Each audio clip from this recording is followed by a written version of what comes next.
we can wait till later. And after we do that, I want the crowd to tell me every story they know about the airbase. And you didn't have to be up at the airbase. So any stories that you know about the airbase, or maybe your dad was at the airbase. So we just want to know everything. And I'm glad to see a crowd. Thank you much for coming. Okay, Karen. Okay, before I start, I just want to mention a little bit about how this whole program came about. We have kind of a monthly local history group that meets once a month over at the museum annex. And we kind of just talk about just random local historical things. And Jackie Keza happened to run into Charlie Schmidt one day, and she knew that Charlie had worked up at the airbase. So she invited him to come to one of our monthly meetings. And Charlie also brought along Dean Gill, who was also stationed up there. So we got to sit and listen to them tell stories for about an hour, hour and a half about their time up at the radar base. And we got to thinking there's got to be more people around who still have memories of the operations that went on up there. It's been shut down for, 50 years already?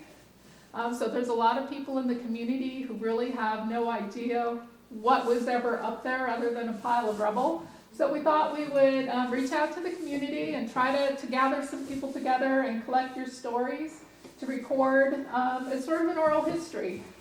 So this slideshow program that I'm going to start is scanned images from a big book that's over in the museum. And I believe that book was put together by maybe the Wives Club. There's a lot of newspaper articles, which I didn't scan.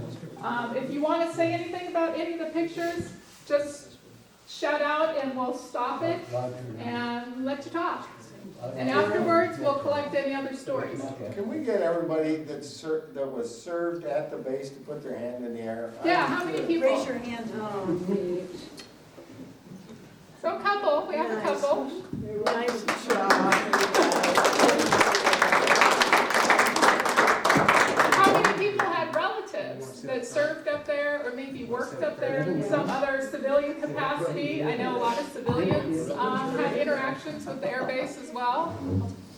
So very good. So we want to hear from everybody tonight. In '67, they came in and toured the base down there. You gotta wait till It's a slideshow they're going to show.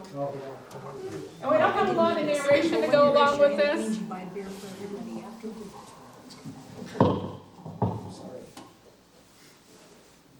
This is the construction, the initial construction of the buildings up there in 1954.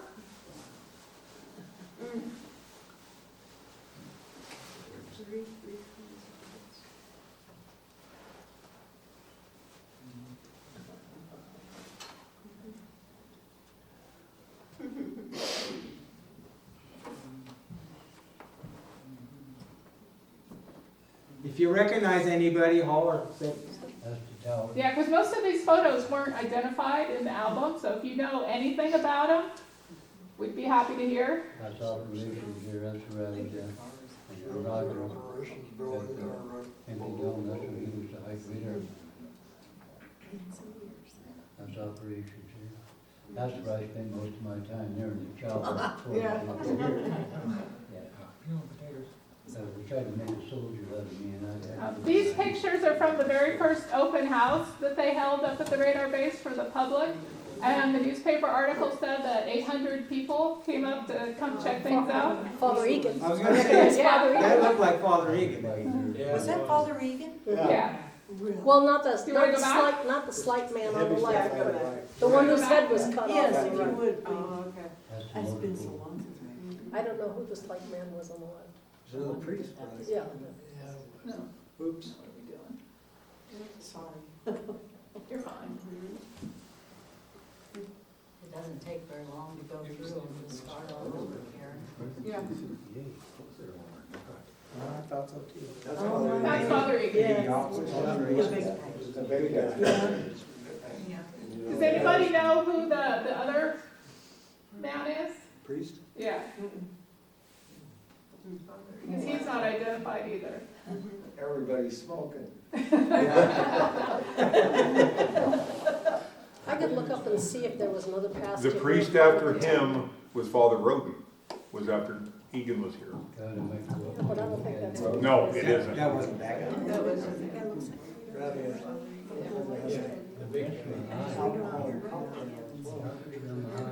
They can't do that on military installations. Always had some whiskey too.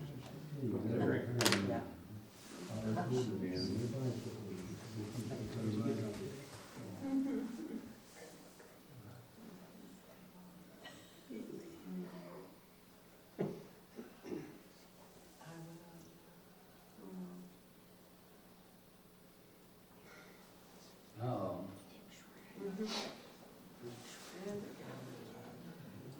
Do they have barracks up there? I believe they did, Yeah, yeah. but they didn't all live up there, some lived in Fairview Heights. That was the commissioned officers up there at Fairview Heights. NCO housing. Got it. And officers housing was at Fairview. I have no idea who that is. Anybody recognize? Roger? Probably need to stop him. I can't remember his name, but I sure do recognize him. He must have been up there in those years, 66 to, 64 to 66. I love all the signs in town. And the cars. Yeah.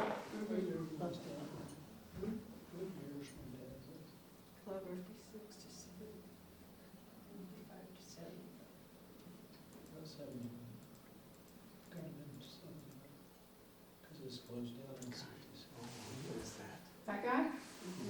Gosh, I remember that place. Look it up. Nice spread.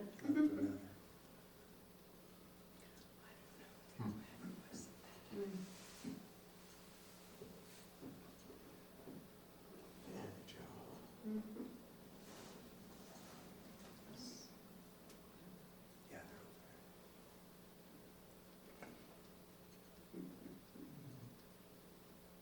that's where I pulled over TV.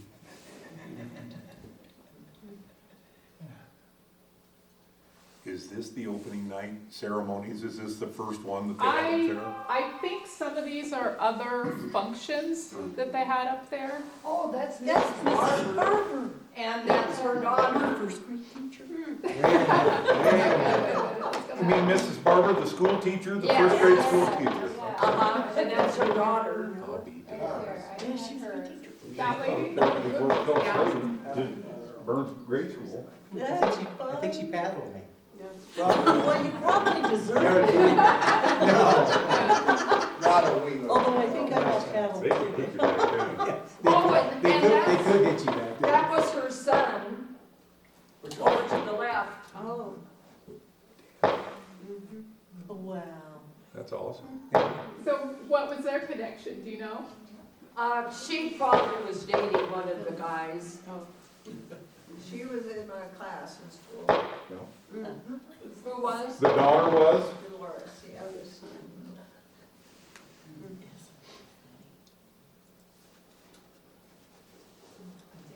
Can you put it on manual, Karen, so you can just punch it as.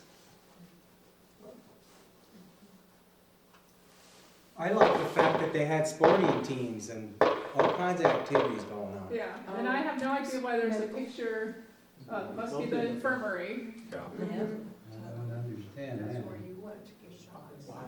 Wow. No, that's not. But apparently, some of the officers from Spokane, Guyver Field came here, It's not up there. and paid attention, I believe that's probably what that is. I don't know where it is. Yeah, me too. Bruce put it away that long. But there's no identification really with the photo. Mom just said that infirmary was where I was taken to get my shots at 2 years old. Oh, yeah? Keith Evers, if anybody knows Keith Evers locally, he was the one that gave them to me when I was 2. Jim, is the microphone making that noise? No. Is this making that noise? It's fireworks. It was making that noise. There it is. That's not. I thought it was my heart monitor. Well, that's an interceptor base. Fire interceptor. Yeah, where it's at.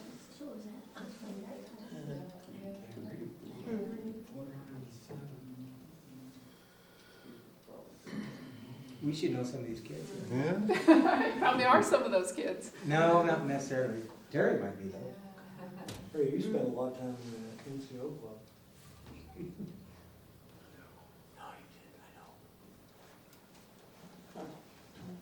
That boy straight answer.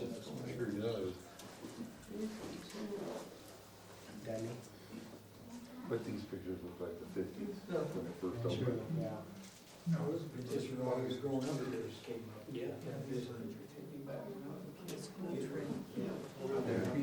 I remember the golf carts. Yep, the big ice cream cones. Yeah, Those are radar domes, I think. yeah. That's what you first see when you come across Wilbur Flat there, you can see them.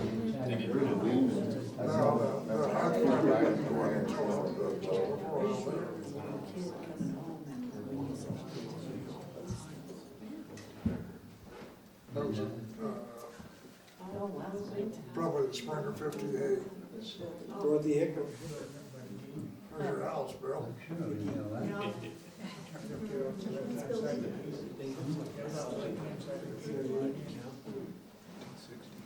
They're beautiful. Good There's the names. names. Carl. Carl Westfall. Oh, no, that's his Wheatfall, but I'm sure that's Westfall.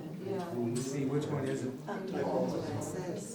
Yeah, that's a typo. So it said Westfall on the previous photo. Okay, which That's one what is side he? Carl, the one sitting down, the first one in from the left. Yeah, It looks like he does, does. yeah, it does. They put an A instead of the S, they put an A. Yeah, that's Carl. Yeah. Where's Rocky Rocky? Rockwell. He was my father-in-law. Yeah. Really? Go back, what's his name? Rocky Rockwell. Rocky Rockwell. Oh, what? He was here for a long time. Yeah, he was like one of the commanders. He was a Kind of about commander. the middle of their existence. Looks really happy to be We there. were after 50. You wasn't there. He may for have that. arrested him too. He was a commander down He in. did? one of my He was actually 60s, and I went to school with this kid. Oh, yeah. I know it's good. That was Dennis's first pop. What? Dennis's first pop. We're gonna go around. here. Anybody know him? That's the one that sent me a KP after we done.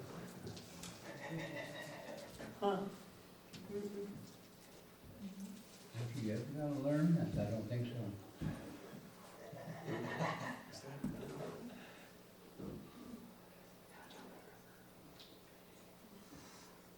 And one you get her for?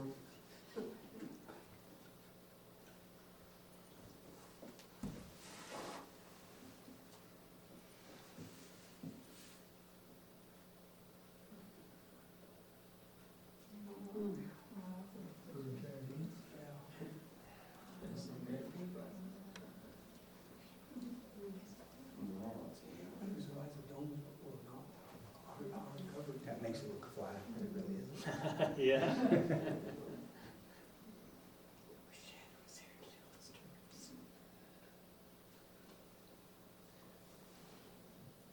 So who remembers what any of these buildings My very were? one down, second one over. Bottom corner, there's baby blue, and blue. My room. Out by itself, right You know what those buildings were? the shadow of Do the you know what the jet. different buildings were? Tell them. Yeah, There it is, yeah. you can't see. It's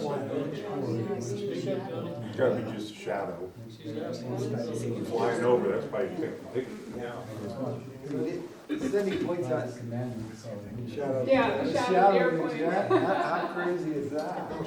Taking the She's picture. asking, Yeah. she's asking what the buildings are. She couldn't tell us. Do you She's remember asking what Yeah. those buildings are? Can you see them to identify them? What's that? Can you see Roger? the buildings to identify them? What are the Can you buildings? see them? Roger, do you know all the buildings? Do you want to point? Some of them, yeah. Go ahead, Melanie, tell her. Yeah, She's, go you're up there and talking show back us. here. He'll show you. There you go. Try to- First one? Go ahead and try. First one? Yeah, what's, There? what, was that the medical? No, that's X-ray? there one. Motor goes there. Right. There's And, one, Three three, barracks. And then- barracks 4. Oh, okay, and then the chow hall, and then the NCO club right That's here. all it's right there. And that's where you're supposed to be up there. Yeah, yeah. In That's where I fact, am, operations here. Don knows, What he year wants is to know this where the picture? stockade The is. search tower, I think it's about with the high 68. tower. right? That's okay. And that's where I pulled all the KT. Right, yeah. I remember that, yeah. Roger, what, These are the oil tanks. are they building another dome? What's the circle Yeah, off to the exactly. side? You notice in Empty the, one. Well, I don't remember what that was, Steve. I just Well, remember. they showed one of those pictures, there was more. Remember But it that was whole never, picture yeah. they showed earlier? There was 4 towers up there. Yeah. And then they got rid of one bubble. And that's the one they took down. And I think this picture, look at that. Do you see the grain in that up there? That's The the high diamonds? tower there. That's the new tower. And that was put in '66, when they put fiberglass. Might wanna shut that microphone off. These are the oil tanks here, and then the generators there. Suzanne, Roger, turn the mic off. Suzanne. Roger. Turn the mic off. Click the mic. And that was motor for, this is They can- the you can just recreation holler. hall. Yeah, they got a gym. And this is Gator. I never was down in Gator. I know neither, but it was Like they have all the something. poles around, was that another way of detecting jets or airplanes? They had all those telephone poles. Yeah, Rory they, McKeon's dad worked in Gator. It was some kind of a receiver. I know it. I never knew much about it either. It was kind of, In operations, Top secret? there was 26 telephones. So when they get to ringing, Roger would run up there to the high tower and hide. But I operated the scopes. And this part of it on the south end was what they call a T2 computer right? that controlled all of our communications. and things. Something wrong. I know, so you touch it. The reason I was gonna say, this is what's interesting to me. You see that dark roof right there? Yeah. Yeah, The kind of L-shaped? yeah. All right, the main, gosh. Use your flashlight. We need a laser pointer. Is there a laser pointer? Anything wrong? That white roof building there, No. well, they had the telephone communication and all that. But this was the commander's, or the, where all the scopes were, in that L-shaped room, that one wall where He's trying to point. they used to call. That's better. Okay. Hope so, won't be more. Yeah. Yeah, the NCO club, yeah. Yeah, that was the NCO club right there. They always had a, what do they call it, a happy hour on Friday. But this building right here, along that, I guess would be what, northwest edge of that? Yeah. Would be where all the scopes were, the height finder scopes and the search set. And then there was a back door going in here, and you go right around the corner. This back half of the building was what they called T2. It was a computer room. And the computer room, I'm just guessing, have a disclaimer, my age of memory, you know. We have a tendency to embellish stuff and make up for what we can't remember. But I think the T2 room was roughly about from that wall to here, and maybe almost as long. But the thing that's interesting was they had a T2 computer that the cabinets were tubed. They didn't have the smaller units yet. But anyway, they stood about probably 6 feet tall and maybe about that wide, and there was an aisle between them. But what was interesting, Carl Westfall was the refrigeration guy up there, and they had ductwork going underneath that whole cabinet. If you go up, well, of course, I don't know if that's still there in the cement or not, but that's where the cold air went down through to not only cool the building, but to keep the tubes cool during operation. But that whole computer that took up that room probably is about half the size of half the size of your cell phone would take care of more than the memory that I have. And, Roger, you said high finder. Talk about what that term means. oh, okay. this was, and that's another thing, this tower was shown in the earlier pictures and then they abandoned it. And you can see this walkway, it's enclosed, you go from this main building, and of course in the winter and everything, it was a wonderful thing because you could walk up there into the search set. So that was what they call a search tower, and these two were two height finders. And before I forget what's interesting, unless my eyes deceive me, I see a pattern in that, which is interesting because it used to be a rubber bubble, and they had an FPS 7 search set in there, in which they upgraded to a new modern radar set just before they closed, within a year or two before they closed. But that search set would reach way out into the Pacific Ocean. I don't know if we ever were really told how far, but it was pretty dramatic. But I think the thing that closed it down was satellites. They did a better job than this. Sure. But a height finder, what they were, they had an antenna. It was shaped, it'd be kind of rounded, but it was curved like that. Banana. And it would go up and down as it went around. So it would turn on its axis like this. And as it did, it would go up and down and over and, turn a little bit and go. So the fellow on the scope had a 360-degree, well, not that one. He would just have a scope that would show a blip at any certain elevation, which brings up an interesting story. We saw a blip on the screen, and a lot of us saw it, and they said, forget it, you never saw it. It was up, I can't, here again, disclaimer, I was thinking it was something like 130,000 feet, we didn't have anything like that. And the thing that was interesting, the blip showed on the screen here. By the time it came around again, it had gone down a lot farther than even a jet plane trying to do the dive would do. But, Area 51. yeah. Anyway, they called up and had an alert between, I'm trying to think, I think you remember, Don, was there 3 bases that on that, there was Baker, I think, Fallon, and Burns, and anyway, they were all part of Reno sector. He can't hear you. And this building here had generators. You talk about big diesel generators. There was, I think, at least 4. The only reason I say that, one of the pictures you could count the exhaust. But they were enough that if the whole base, the power went down, they could keep the whole thing going. And the thing that was fun, during radar maintenance, they would shut down one height finder and keep the other going, and we'd have to go up into the bubble. Now that bubble was held, not this one, that's the new one, fiberglass, so it was self-sustaining. It was triangular pieces of fiberglass molded together. In fact, the house is going up to the old radar housing area on the left is, I don't know where it came from, I'm not gonna say it came from the base, but it's one of those geodesic domes, I think they call it. But, in fact, like Don was saying, run up to the tower. I hate to admit it, but I was on duty and fell asleep, and my feet were up on the desk, and I was sitting in the chair, and the alarm went off because one of the channels went down. All I can say is I crawled to the thing to turn the one off and turn the other channel on because my legs were numb. And another thing that was fun, we'd go up in the tower after the PMIs and if any maintenance was over, and you had a hardball we just left up there, but that was kind of a contest to see who could get the hardball to go around that rubber dome far enough before it hit the deck. Did you do that contest too, throwing a hard And ball it made a funny noise because the cords on the hardball around?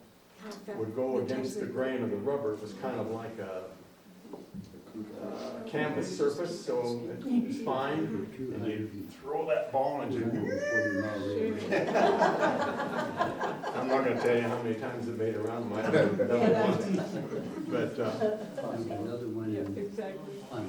and the guys that lived on base lived here on this, and then they had that was the motor pool, and I think that was the commanders and the first sergeants, wasn't it?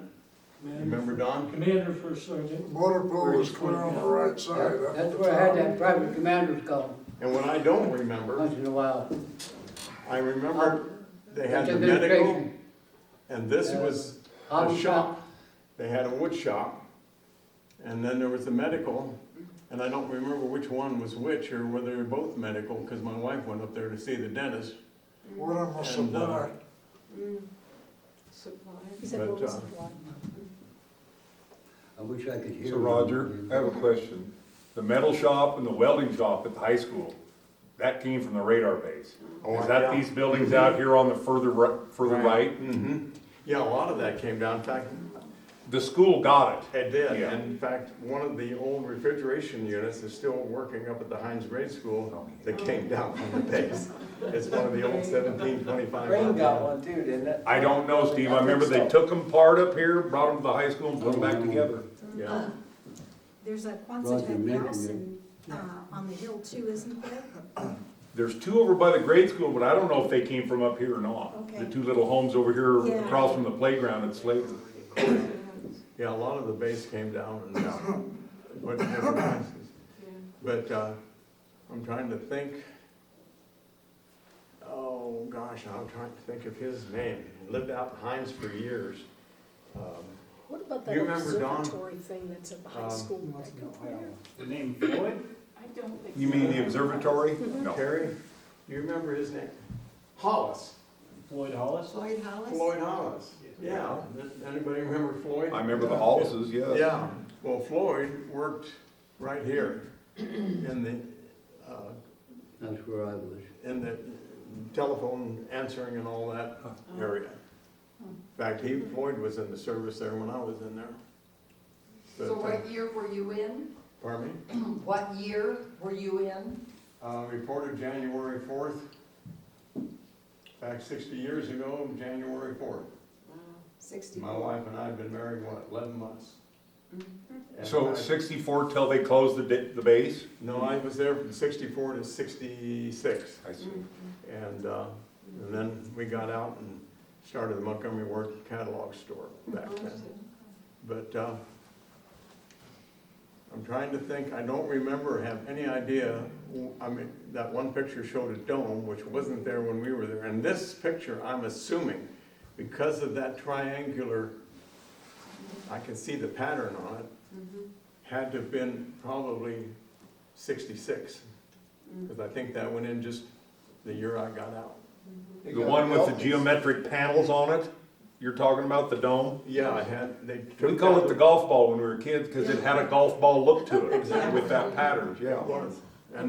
But they took it down and put the rubber one down and put up it was a fiberglass. In fact, when it went up, it looked funny. It looked like one of those eggshells that was broken that Sure. you know, 3-minute egg that you Yeah. can order at a restaurant. So were you there when they had the fire? There was a fire in, There was a fire there. Were you there when there was a fire? Okay. When was I that? wanna I say don't know. 64? 60. Yeah, no, I don't know.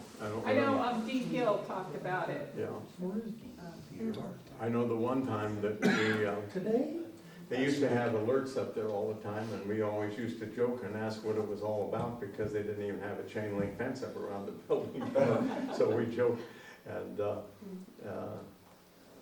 anyway, we got in trouble with that, and so one of the sergeants, the suggestion came up that we could, if we're gonna be up there sitting around doing nothing anyway, let's have a raiding party and see if we could come up and mark the towers and not get caught by the police, you know, by the air police. And so anyway, 3 of us were volunteered to do it, and it didn't end up the way they wanted.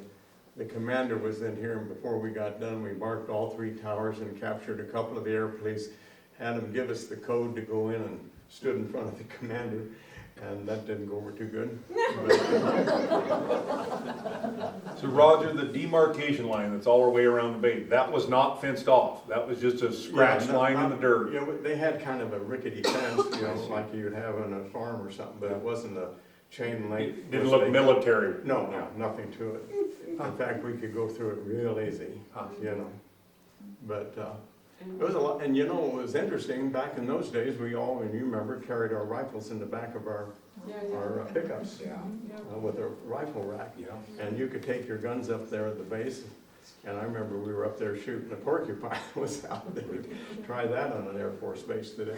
But, yeah, there's a lot of good memories, and So what the was a thing that was fun typical- too, what was it, Mountain Home Air Base would send their jets over to check the radar, to try to fly under. It was always a constant challenge to see if they could come under the radar. And every once in a while, you'd have a pilot that had a sense of humor and would come right up this hill and go right between the towers with the wing slip and turn on the afterburner, and the whole building just boom. But, yeah. That's what old Major Reese picked my plane. What was a typical workday like for You you? need to tell Pardon me? that A story. typical workday? Well, depend upon, like Don, if I was on KP or up in the tower. I was in radar maintenance, and so we took turns either working in the tower on one or the other, height finder or the two search sets. And they had 3 shifts, swings, mids, and days. And I think you'd have 3 swings and then 3 mids and 3 days and then 3 days off. And so, and then between maintenance, we'd all have to take our turn in what they call MCC, Maintenance Control and Coordination, which was right there in the corner, or right there on that southwest wall there. And all it was, you sat there with the phone and coordinated with Reno. Anytime trouble or we had to prevent any maintenance, you had to shut one tower down, or those were scheduled, hopefully. But unscheduled problems, that's when you had to call in and let them know. And so a typical day, like it depend on whether if you're on days, you did more than on swings and bids. Did you have a reveille in the morning? I mean, get up as the troops got up and No. nothing? It was, In fact, I lived off base and lived down in town here. In fact, it was on North Egan. It used to be Sandy Anderson's, or his daughter's place. the saddle shop there? Up on North Egan. They took the building down a long time ago. Little did I know then that when I took care of their boiler and shoveled 16 tons and kept it going so I could save $5 a month on my rent, that I'd ever do it. Hey, But, Roger, what kind of range did the radar have? What kind of what? What kind of range? That's a good question. The height finders, like I said, 130, I don't know how many thousand feet. The range, I think they kind of kept that under either that or I didn't pay attention. It was a very low frequency FPS 7. The waveguide was big enough and low enough frequency to put a human body in it with a mop and clean it out. That's a little exaggeration, but it would kind of follow the curvature of the earth. And so it went out a long way. Yeah. And so it was probably one of the most, I'm thinking one of the more heavy-duty radars on our whole west coast. And then it was all synced in with the others. You focused west or north or all the way at 360? 360 degrees. And then Reno and I think was where the information went. And I'm trying to think of the other, there was three Dad different said places. Condon. Winnebago. Dad said Condon was one? Oh, Condon? Condon, you said? Condon and Curlew, Washington. What years were you up there? I got out in 58. And what? I 58? got out in 58. 68? 58. 58, okay. Probably this area. Yeah, so you were there when it was new and. Donnie said he can think of about 12 different bases.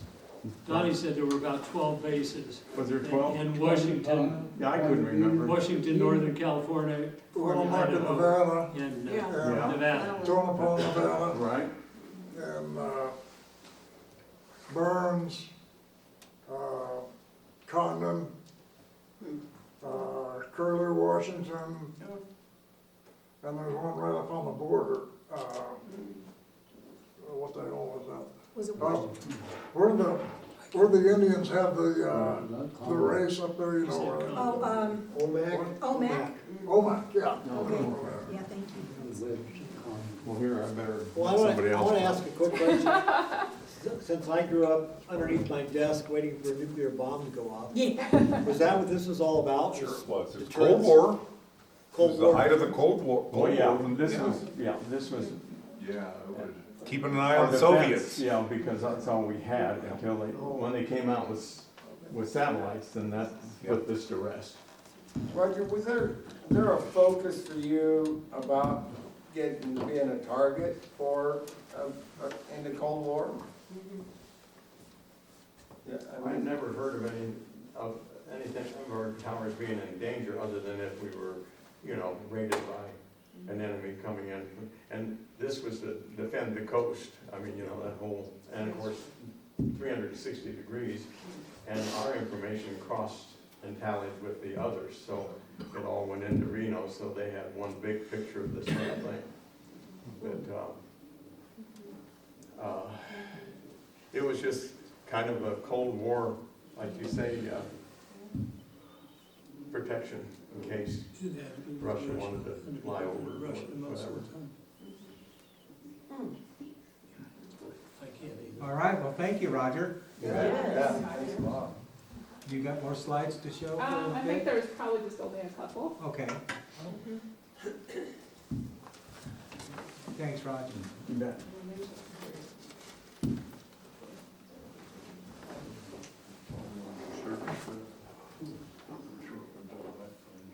So I think these are all after it's been commissioned, essentially. Yeah, I see Wheeler's.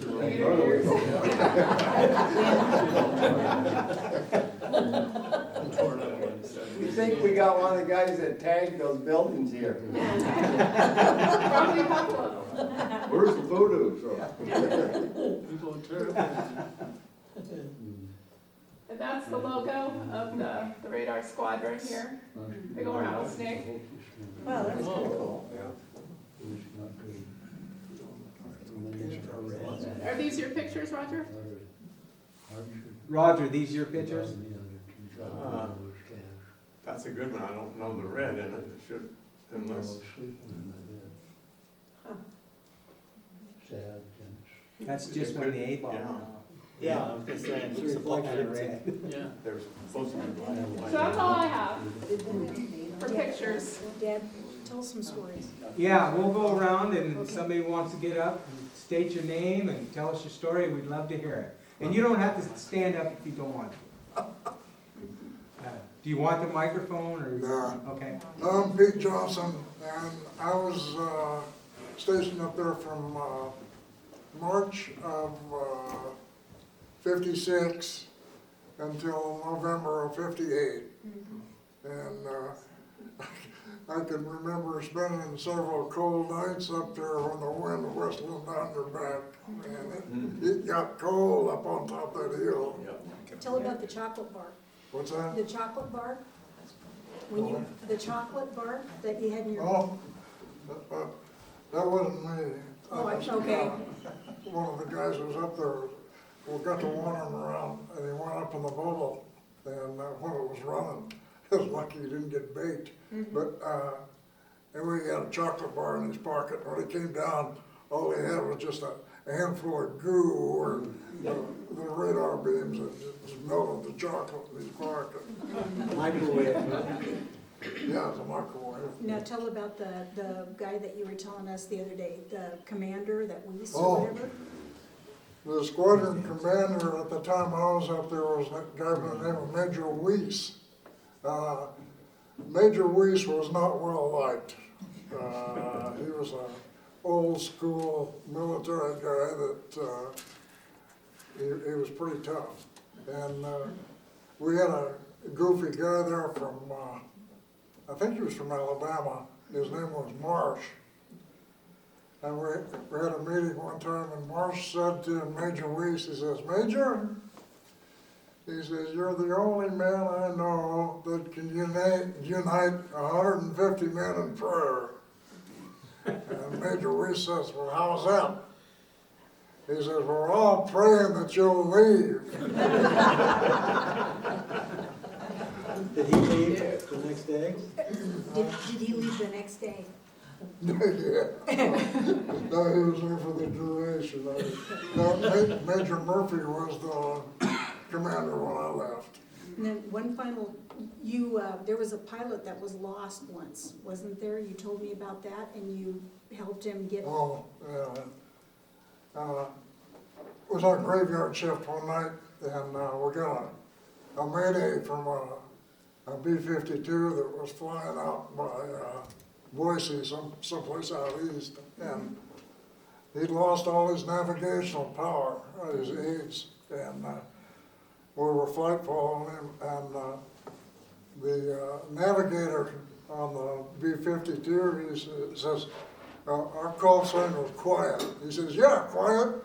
He says, where are we? I'm the navigator. I got a right to know. So, were you here when the B-52 crashed? No, I was out about 6 months. Okay, And, so I've been 59 it then, went right? down. Okay. It went down in, I think it was 59, spring of 59 is when it went down. You're talking the one out there Yeah, west of Dry Mountain? Started a Yeah. forest fire. Yeah. Thanks.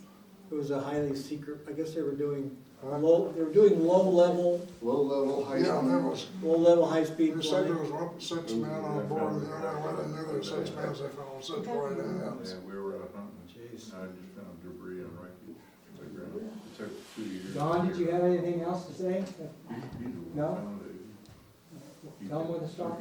Well, Scott, what are you talking about?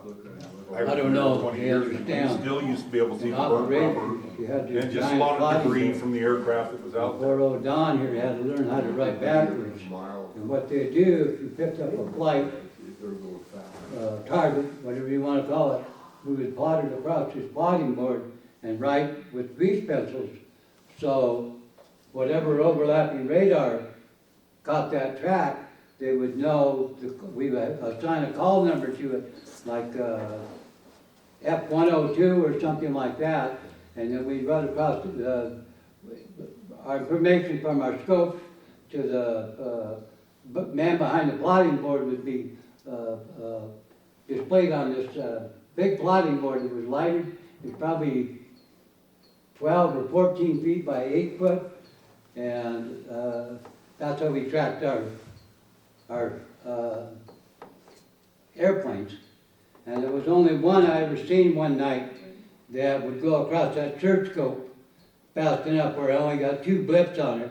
And I think, I don't know, they wouldn't tell me what it was, but I think I had a B-58 Hustler come out of Beale or Marysville, and it was moving over 1,000 miles an hour. So. But most of your other flights, you know, you could track them with the ice radar or the search radar, you know. We had one go down to Columbia like that one night. Multi targets on them. The height radars, I don't know if it's classified anymore or not, but or if nothing is. They went up to what, 150,000 feet? And there wasn't many airplanes, or even now, that can go up that high. And the search went for 240 miles in a circle, so nothing was going to cross us that we couldn't catch. On a lighter note, one night I was sitting behind the plotting board as I was taking a break, and I happened to look down at my fatigues, and I got a scorpion about that long in the wintertime coming up my leg. And I thought, you know, I think I'll stay awake the rest of the night.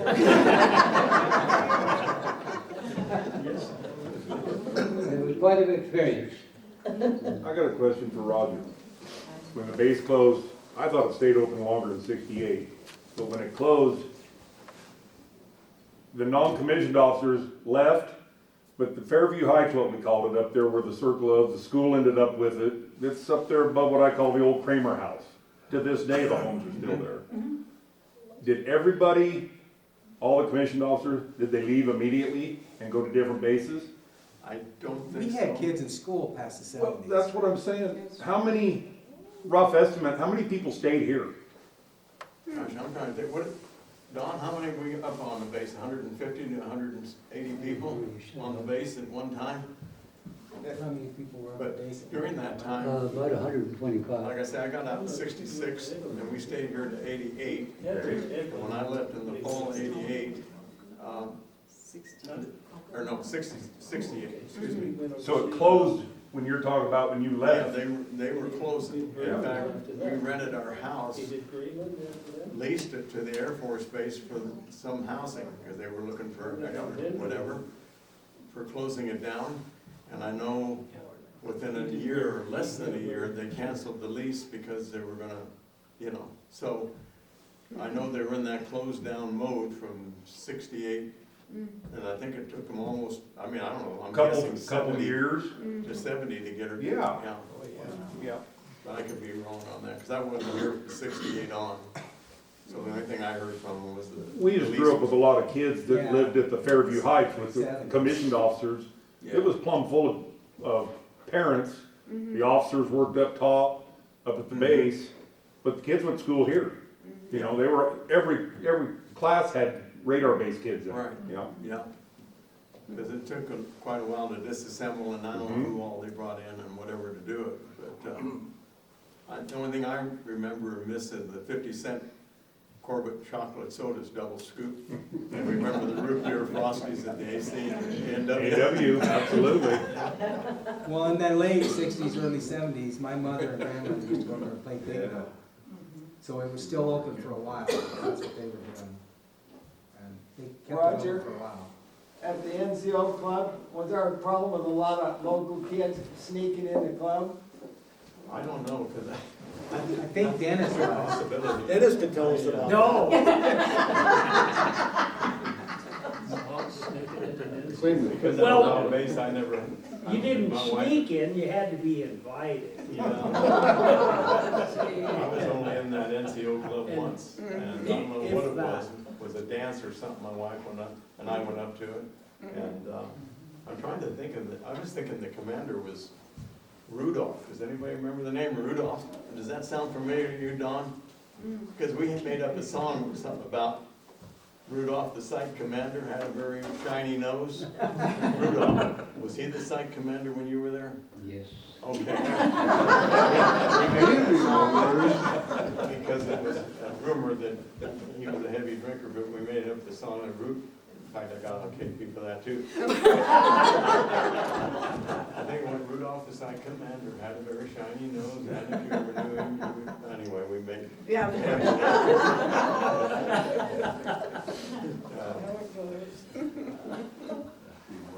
What kind of beer did they serve at the NCO club, Dennis?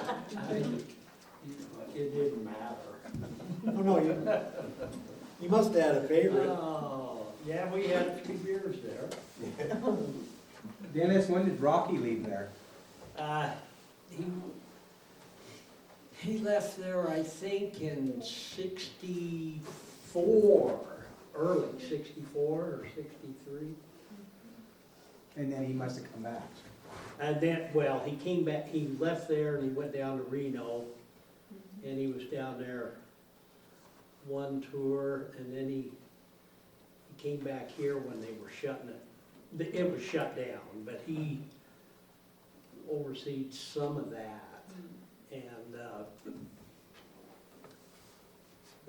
And then he stayed here then, and then, but then he moved again back to Reno, or Winnemucca. And there was a radar site somewhere between Winnemucca and Reno. One somewhere down there.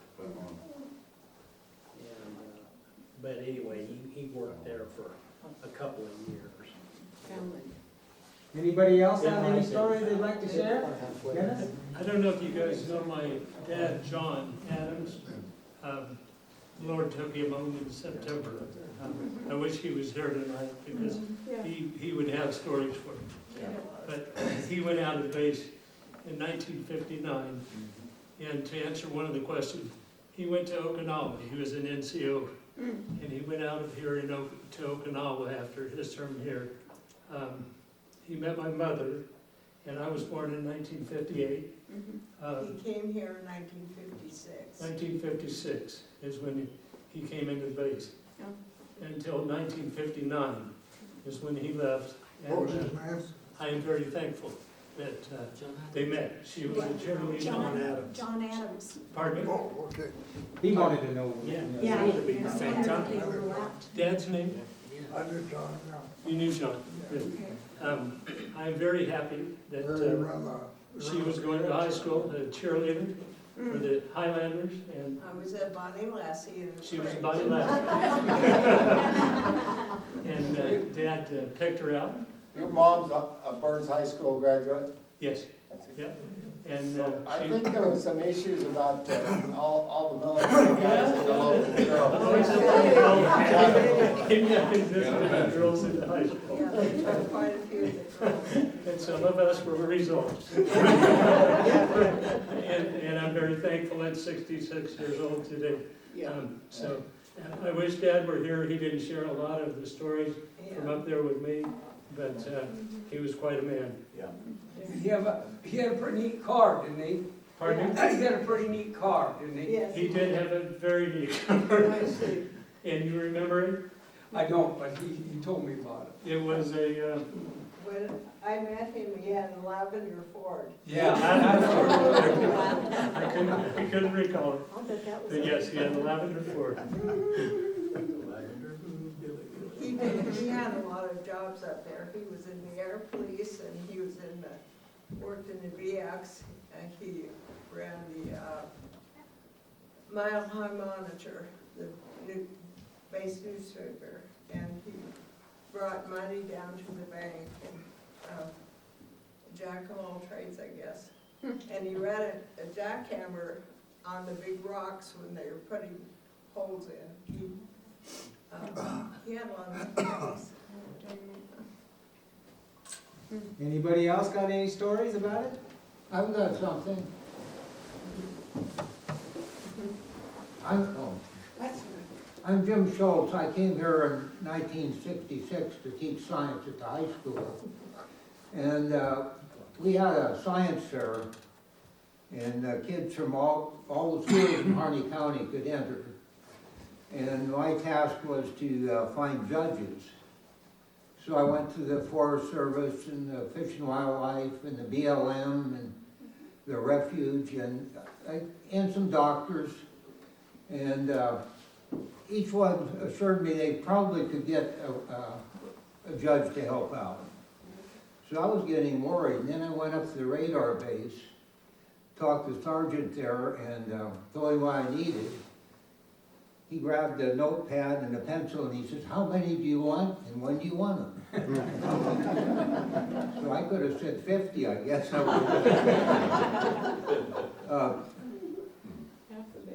You mentioned how many people stayed here. Yeah, I'm just curious. This guy did, one of the sergeants up there, a black sergeant, said he wished he could live here. He said he was treated really well with people in the county. And that says something good for the county. What bothered me is if you go up, not long after the place was closed, it was trashed. Stuff was hauled out. There was some kind of a medical unit up there and that was taken away. And windows smashed and doors kicked in and I don't think those were people from the valley. I think they were local people from here that did that, which doesn't look good. That's all I got to say. All right, anybody else? Go ahead, stand up, say who you are. Okay, my name's Cherie. This is my mom, Arlene. Some of you know her. But we're the reason, this base is the reason we're here. Because my daddy was in the Air Force and he was stationed here. And we moved here in 57 and was here for a short period. And then he went up to Moses Lake, to Biloxi, Mississippi, and then came back. And we lived in the housing up there. Fairview Heights. Fairview Heights. What was his name? Robert Calvert. Bob Cowart. Is that all the He towers? left, It's gotta be. and what year did he leave? 61? But I remember the housing, living there, and I thought it was super cool because we had our own little miniature store. So anytime you wanted to get treats, you're up there running around playing kids and stuff. They had the BX right there, little, for groceries and stuff. And then the other thing, someone mentioned, the scorpions. We'd go out and play, and we always had to be on the lookout for scorpions and rattlesnakes. That was our background, our backyard playground and stuff. But, yeah. Did But you we're have here. brothers and sisters? Yeah. Because I recognize the name. Oh, yeah, so Pam is the Yes. older sister, Yeah. Pam Carroll. We went to school at the PHS, yeah. And then we grew up and some of us girls moved, but Mom's still here after all these years. That's what brought her here, and she's still here. I used to say when I got older, why did we live in Burns? It's a small town, everybody knows what you're doing. And you get in high school, Mom would say, well, don't sit next to your boyfriend when you're on the date, sit on your side. When I get home that night, and she'd be, you were sitting in next to him, like somebody had already seen. And I thought that was terrible. And she said, well, I just thought this would be a good community to raise three girls by myself. And now I look back and I'm so glad that I was raised in this community. And I wish, I lived here when my kids were growing up and we had all these people looking out for Takes a Tribe. Very nice of you to say that. Okay, so I have a couple things, the people wrote on Facebook. I And put a everybody, deal on this here. is Terry Hilbush. Oh, I'm Terry Helblich, sorry. So the first one was submitted by Margarita Osa Garcia, and she's still alive, she's 95, and she lives in Boise, and her mind is as sharp as a tack. And I'm trying to get her over here to come and do some oral history, especially about the Basque, because her parents immigrated here from the Basque country, and they had a boarding house in Burns that was back over here when there was a big White House. And her mom taught the Basque dancing to students in Harney County for a lot of years. And so this is what she said. I have many memories of the base. It was quite an experience for the city and residents. Married members of the base rented in town. Rental owners took great advantage of this circumstance. I rented in a building where 2 different couples from the base also rented. Lovely young people and a joy to learn about their lives. I could relate many stories as I experienced the profound impact it made in many different ways regarding the towns and the people. One story I would like to tell you because I was so impressed at the time this took place. That townspeople, etc., were concerned about these young men in the community and their actions along with the necessity of the base. So, on payday, they paid everyone with silver dollars. That showed the cities the impact they made. Sorry about the rattling. On eventful time for me and all. Enjoy the gathering. And her mind is, unbelievably good. And then this is submitted by Rich Davis, who was in the BUHS class of 1970.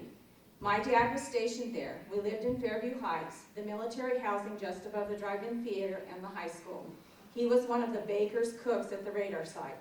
Just the rest of the story, I became, in my Air Force career, a chaplain to the Air Force radar sites up and down the West Coast. You could say what goes around comes around, but the radar site was the reason we moved to Burns. And then Vivian Van Landa Everhart, who lives here in Burns, said, I can remember that they were discriminated against by some people. I remember thinking, they are people too. So I thought that was a good story. All right, thank you. Any more stories? If not, we have some books over there. Kind of, look at the hand right there. Go ahead. My name is Earl Burst, and my mother-in-law lives here, and I'm here visiting her. Her name is Louise, let me see if I got it right here, Louise Osmond Danbury Watts. And she's 92.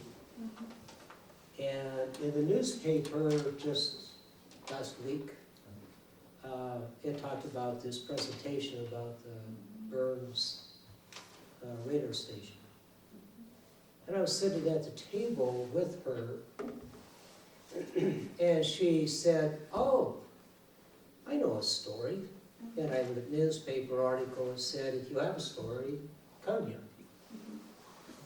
So, it's kind of cool, and you reflected on, when you just stepped up a moment ago, you were the science teacher, and there was a science project, and they called for help, right? Right.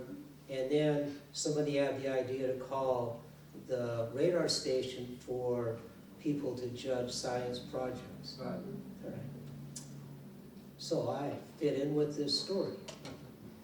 So, my mother-in-law's sister, her name was Margaret Osmus Trainer. And the last name is, or her maiden name was A-U-S-M-U-S, and her... Osmus? Well, thank you. And she was a younger sister to my mother-in-law, Louise. And in the mid to late 50s, so there's a man over here, you, and I don't know who you are, I'm just directing my attention. You were here, you said 1956, 1958? You were here, you were at the station at 1956 and 1958. Yes. Good. Because you might be a hero. Didn't even know. So, my mother-in-law's sister had a baby, but it was born a stillbirth. She was about 5 months pregnant when she had the baby. She obviously lost the baby, but she was at a medical facility here in Burns, I don't know when, 56, 58, was between 1950, mid-50s to 60s. I don't know when the baby, or if she lost the baby. Margaret started to hemorrhage very seriously and needed blood transfusions. The hospital here in the Burns area started to run out of her type of blood. All right? The Oregon State Police were dispatched to Boise, and my mother-in-law, I got kind of confused. They couldn't cross state lines. They had to stay within Oregon. The Idaho troopers had to come in to the state line, and somewhere or another, the blood got transferred, and then some police officers or emergency people from Burns had to go up to Ontario and pick up blood.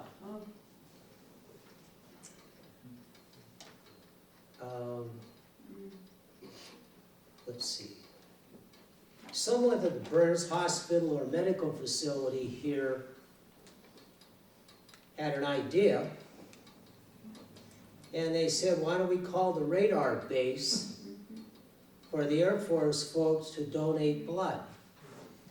Every one of you that's been in the military, on your dog tags, it says what? Your blood type. I guess there was, so men from the base came to the hospital, I think it was a hospital, to donate their blood for Margaret. So, I'll ask you, sir, did you get a call to donate blood for some woman I here? don't recall that, no. Anybody else that was here? You? This is 1950, I don't know when it happened, it's by the mid-1950s to 60. He's talking about donating blood in the late 50s. My For husband Margaret might Trainer. have been one. I don't know. Okay, her husband had passed away, your dad? That's my dad. He passed He away. was Right, here. he may have had He to may do have, that. yeah. He could have, yeah. So this is the part of the story, it's really He could cool. tell you his story. The woman, Margaret, was saved by the blood transfusions. But Margaret, when she was getting the transfusion, these gentlemen from the base that had come down to the hospital or wherever they were giving their blood, the type of blood that she needed, Margaret overheard one of the fellows state, quote, when she gets my blood, it will have a little alcohol in it, and she will be just fine.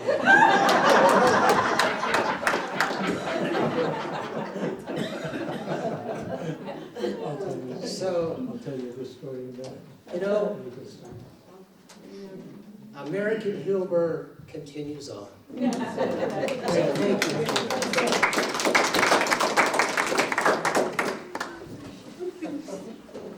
Like I said, we don't have to leave. There's pictures over there if you want to look through the scrapbooks, get talking to each other about more stories.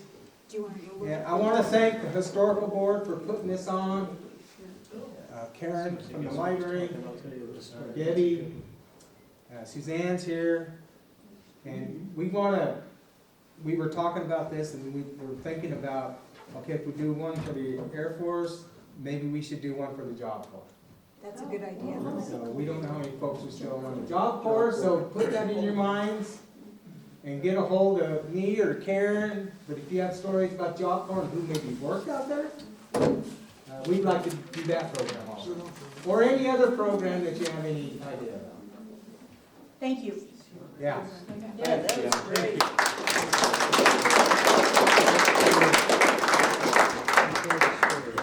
And I just want to throw out real quick that in the library, in the Western History Room, we have some documentation on the radar base that I've collected together in a binder.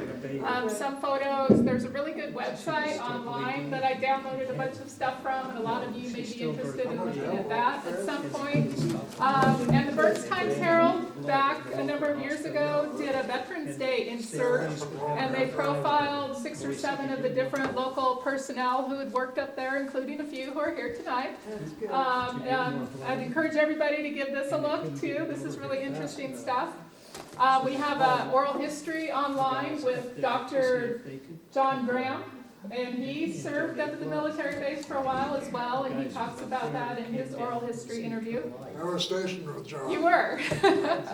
Yeah, and he's another one of those that's stuck around town. He was a great guy. Yeah. And actually, our next program is at the library, April 18th, the library is hosting Richard Etulain. He's a Basque scholar and an author. He's going to be coming in and talking about growing up on a sheep ranch. He wrote a book that has a little bit and recalls his experiences doing that. So he's going to be here April 18th, which is a Thursday evening. Next Thursday evening, the library is hosting a woman who will be talking about an award-winning book, kind of her memoirs, and it's based around kingfishers. That's in conjunction with the Bird Festival. and the Bird Festival. Karen is also giving a tour of the downtown, and I've been on that tour. I recommend everybody go down and listen to her oral history. Yeah. To do the tour, though, you have to pre-register. It's in order to kind of keep the numbers manageable. The registration is free. You can go to the Bird Festival's website, and there's a link, and you just click on which day you want to do it. I think Thursday might be full. There's also a tour on Friday and a tour on Saturday for anybody. And the that's museum interested. will also be open free for anybody who wants to come visit us. And we need more people in the museum.